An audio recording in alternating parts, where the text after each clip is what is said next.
Bien-aimés frères et sœurs, vous connaîtrez la vérité et la vérité vous affranchira. Ça, c'est pas moi qui le dis, c'est la Bible qui le dit. Mais moi, je vous dis mieux. Vous connaîtrez la vérité historique, notamment celle de vos ancêtres kémites, et vous aurez une vision globale de ce que c'est que la vraie souveraineté politique. J'ajoute, vous reviendrez à la spiritualité africaine ancestrale et vous comprendrez les enjeux de l'indépendance économique. Et pour terminer, vous accepterez votre identité culturelle kémite et vous obtiendrez deux choses. La première, c'est la paix. La seconde, c'est le développement, à une condition. L'unité de toute l'Afrique noire, l'unité de tous les Noirs du monde entier. Otep à tous. Bienvenue sur la chaîne des panafricanistes, par essence, par conviction et par excellence. Celle des citoyens kémites par nécessité et obligation de combat. Nous sommes une chaîne qui n'est guidée que par nos ancêtres et rien que par les ancêtres qui appartiennent à l'égrégore du monde noir. Par conséquent, nous ne croyons en aucun Dieu venu de l'étranger. Toutefois, cette vidéo n'est aucunement destinée à inciter à la haine ou à la violence, car nous menons un combat qui est d'abord et avant tout spirituel, ensuite il est politique, géopolitique et géostratégique, contre l'impérialisme, le colonialisme, le néocolonialisme et l'endocolonat, qui sont tous, comme vous le savez bien, des crimes contre l'humanité. Et nous le faisons sur la base du principe fondamental que nous avons hérité de nos ancêtres kémites, qui est celui de la Mahat, c'est-à-dire solidarité, vérité et justice. Vous êtes donc en droit de connaître la vérité. Et nous avons l'obligation de vous dire la vérité, rien que la vérité, afin que justice soit rendue au continent africain. Et ça, c'est notre modeste contribution dans cette noble lutte en faveur de la souveraineté, la dignité, la solidarité et l'unité africaine. Et ça, c'est ce que nous appelons le panafricanisme. Bien-aimés frères et sœurs, je vais vous faire écouter une vidéo de l'ancien président français François Hollande, celui qui a précédé au pouvoir avant Emmanuel Macron. Il vous parle du Mali, il vient au secours, visiblement, d'Emmanuel Macron, et les Français sont stupéfaits. Écoutez ce qu'il dit, et après, nous allons vous démontrer qui est cet homme, qui est-il en réalité. Est-ce que c'est quelqu'un, un responsable, est-ce qu'il est digne de confiance?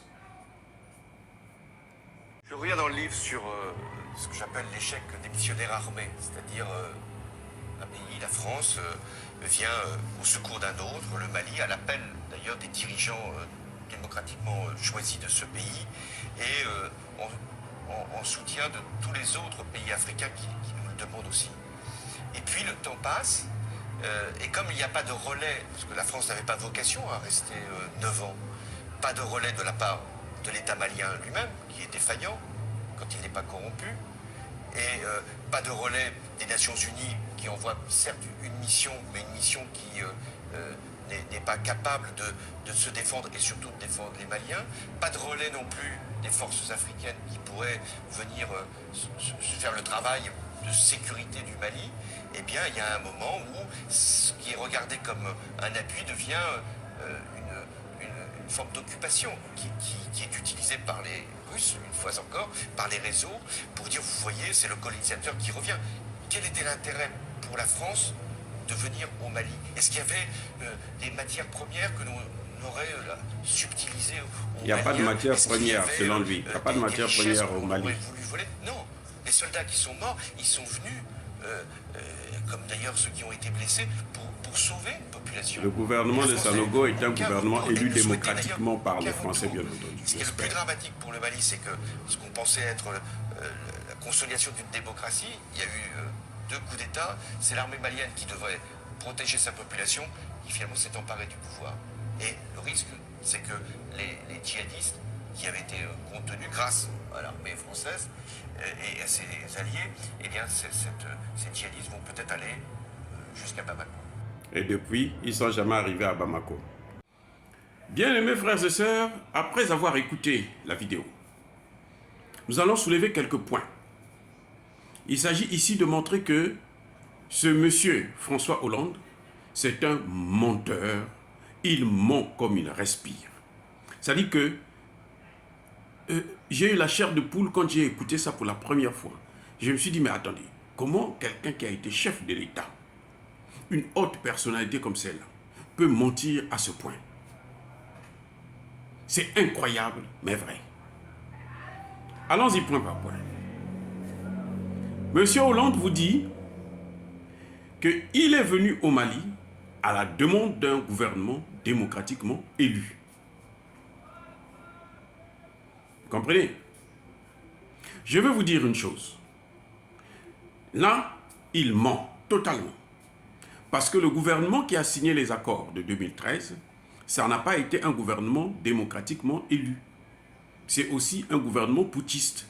Ils ne veulent pas le dire, parce que s'ils le disent, on va dire, mais attendez, pourquoi avec Assimi Goïta vous ne travaillez pas, alors que vous avez travaillé avec un ancien gouvernement putschiste? Le gouvernement qui a signé les accords de 2013, c'est le gouvernement de Amadou Aya Sanogo, le capitaine de l'armée malienne, formé aux États-Unis entre 2004 et 2010, et né en 1972, et d'une famille de 7 personnes, et qui a fait le coup d'État, et qui a créé donc ce qu'ils ont appelé le Comité national pour le redressement de la démocratie et la restauration de l'État. Monsieur Sanogo n'a jamais été élu au Mali. Je répète, Monsieur Sanogo n'a jamais été élu au Mali. Monsieur Sanogo, c'est un putschiste. Il a eu le pouvoir par un coup d'État contre Amani Toumani Touré, l'ancien président qui avait été, lui, et par contre, élu. Et il a fait son coup d'État juste quelques mois, 2 ou 3 mois avant que Amani Toumani Touré termine son 2e mandat et organise les élections. Nous voyons que ils ne contrôlaient pas la situation, ils ont préféré organiser ce coup d'État avec l'aide des Français. Ce n'est pas pour rien que je vous ai dit qu'il a été formé entre 2004 et 2010 aux États-Unis. Donc, ce coup d'État a été béni par les puissances occidentales, y compris les États-Unis et la France. Voilà un premier gros mensonge qu'on ne peut pas tolérer, qu'on ne peut pas supporter. Maintenant, il vous dit, Monsieur Hollande, il vous dit, mais nous sommes partis au Mali, c'était pas pour aller voler des matières premières. Il n'y a pas de matières premières là-bas. C'est qui dit, ça dit que ça, c'est scandaleux. Il n'y a pas de matières premières au Mali. Il n'y a pas l'or qu'ils ont puisé, volé à gogo au Mali. Il n'y en a pas. Il n'y a pas le pétrole, il n'y a pas le gaz, il n'y a pas l'eau potable, il n'y a pas... C'est-à-dire qu'il n'y a rien au Mali. Vous voyez comment? Et vous voyez, les jeunes Français sont là, comme des idiots. Ils bougent la tête, ils sont tristes, parce qu'ils écoutent un mensonge, alors du début jusqu'à la fin. Là, je vous ai pris les 2 plus gros mensonges. Quand il dit qu'il n'y a pas de matière première au Mali, c'est qu'il est là, il n'est plus seulement menteur, mais il est sous l'effet de la drogue. À mon avis, en tout cas. Parce que quelqu'un de sérieux, d'honnête, dans un état normal, ne peut pas dire de grossièreté comme ça. Le Mali regorge de matières premières. Et quand il dit, eux, ils ne sont pas venus là pour les matières premières, il n'y a pas de matières premières, c'est faux sur toute la ligne. Maintenant, entre-temps, il y a d'autres petits mensonges que je veux essayer rapidement d'énumérer. Il vous dit qu'il est venu là à la demande de l'Union africaine, les pays africains. Écoutez, si Alassane Ouattara lui demande d'intervenir, qu'est-ce que Alassane Ouattara vaut pour le Mali, pour les Maliens, même pour la Côte d'Ivoire? Ou si Macky Sall lui demande d'intervenir, quelle est l'importance qu'on peut accorder à une telle demande? On le voit, Macky Sall, Alassane Ouattara, tous les pays, la CEDEAO, toute la CEDEAO a été utilisée par Emmanuel Macron. Ils ont suivi la position de la France. Emmanuel Macron a dit prenez des sanctions. Ils ont pris des sanctions illégales, illégitimes et inhumaines contre leurs frères du Mali. C'est horrible. Là encore, il ment parce que l'Union africaine n'a pas tenu une réunion pour demander à ce que la France puisse venir intervenir. Pourquoi c'est seulement à la France d'intervenir, ce n'est pas à d'autres pays d'intervenir? Pourquoi? Pourquoi la France seule doit intervenir dans nos affaires en Afrique? Et regardez ce qui se passe. Non seulement il a menti parce qu'il n'y a pas eu la volonté de l'Union africaine ou des pays de la CEDEAO pour que la France puisse intervenir, c'est le gouvernement de Sanogo qui a demandé à la France d'intervenir.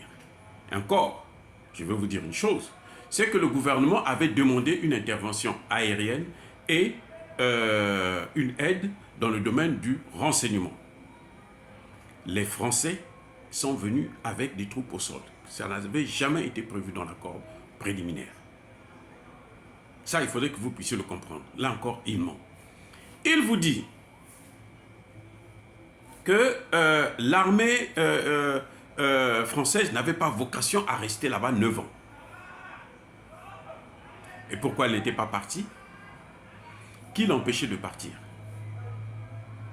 Et pourquoi maintenant que le gouvernement malien lui dit « Sors, va chez toi », il va s'accrocher, s'agripper au Niger. Il cherche maintenant à s'installer au Burkina Faso et au Bénin, y compris même au Togo. Pourquoi? Puisque lui, il n'avait pas vocation à rester là-bas. Puisqu'il n'y a pas de matière première là-bas, il n'y a rien. C'est la pauvreté. Hein? Dieu ne les a pas bénis, il n'y a rien. Et pourquoi quand on le chasse, il va au Niger? Là encore, il ment comme il respire. Mais ça dit que j'ai jamais vu un président aussi voyou que ça. Il ne peut pas, au moment où nous avons actuellement les réseaux sociaux et toutes les informations sont sur la toile, lui, il vient vous dire tout le contraire de la vérité, de la réalité. C'est incroyable. Donc, ouais, c'est-à-dire que quand j'ai écouté ça, je me suis dit, mais attendez, mais le type là, je crois qu'il a dû se droguer avant de venir présenter une telle émission. Je comprends qu'il veuille sauver Emmanuel Macron, qui est perdu en Afrique, et il veut faire croire que lui, il a de l'importance. Il dit que c'est là, comme il y a eu des défaillances des Nations Unies. Ah voilà, encore un autre mensonge. Il y a eu défaillance des Nations Unies. Mais les Nations Unies qui les a amenés là-bas, c'est la France qui a ce qu'on appelle le pen holder. C'est-à-dire que c'est la France qui prépare les résolutions pour résoudre tous les problèmes africains, notamment en Afrique francophone. C'est elle qui a préparé la résolution, qui a demandé à ce qu'on puisse faire venir les Nations Unies 16 000 hommes. Et quand vous essayez de voir les chefs d'état-major, les porte-paroles, c'est-à-dire que les hautes fonctions là sont occupées par des Français. Et il dit qu'il y a défaillance. Donc c'est la défense de qui? C'est pas la défaillance des Français?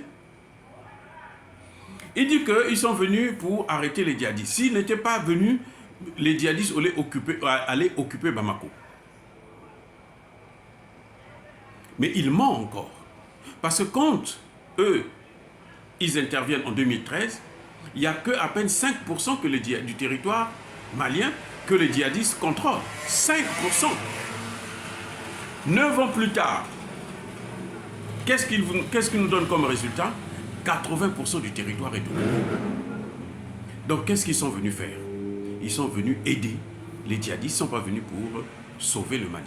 Ils ne sont pas venus pour aider le Mali. Ils sont venus pour aider les djihadistes, les terroristes, afin qu'ils puissent entrer, occuper le territoire, mettre le chaos. Et pendant ce temps, eux, ils pillent les matières premières. Il vous fait croire, mais vraiment ce type est fou, il vous fait croire que la Russie a profité de cette situation parce qu'il y avait trop une durée pour dire aux Maliens que, vous voyez, ça, ce sont les colonisateurs qui reviennent.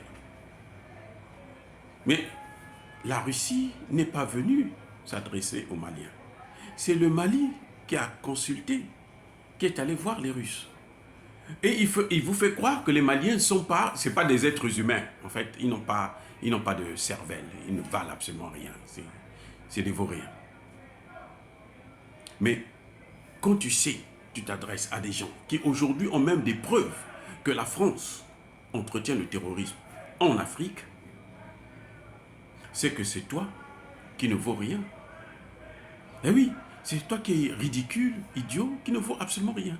C'est-à-dire que plus bas que terre. Intelligence zéro.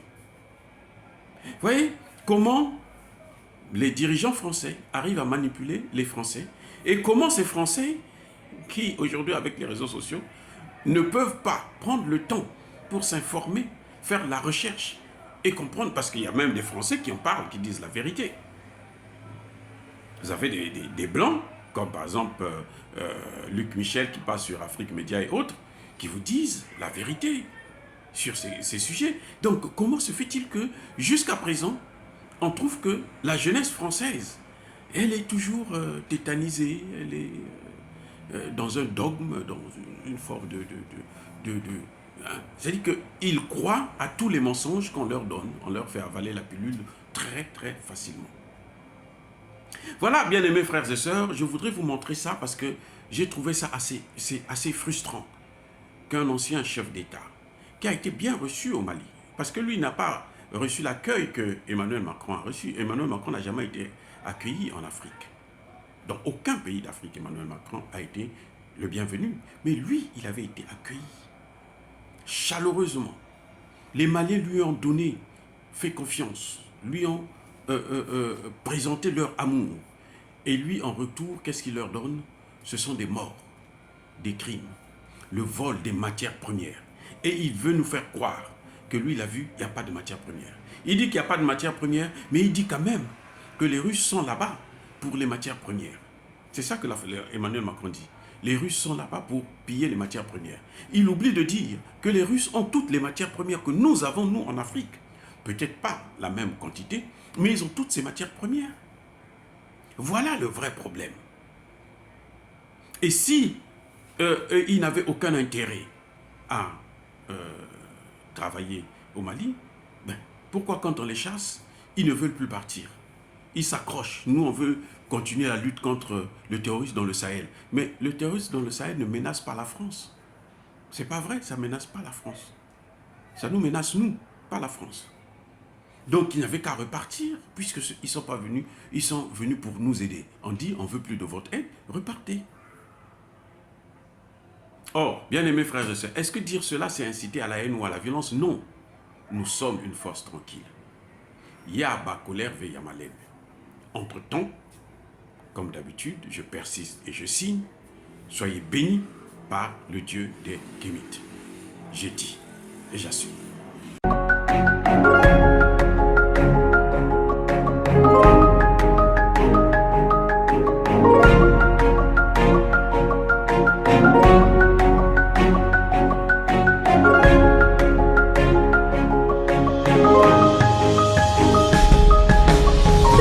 Eux, ils marchent par la foi et non par la vue. Mais moi, je vous conseille vivement de marcher par la connaissance scientifique et historique, notamment celle de nos ancêtres kémites, par les 5 sens et par l'intelligence. À vous, à Pierre.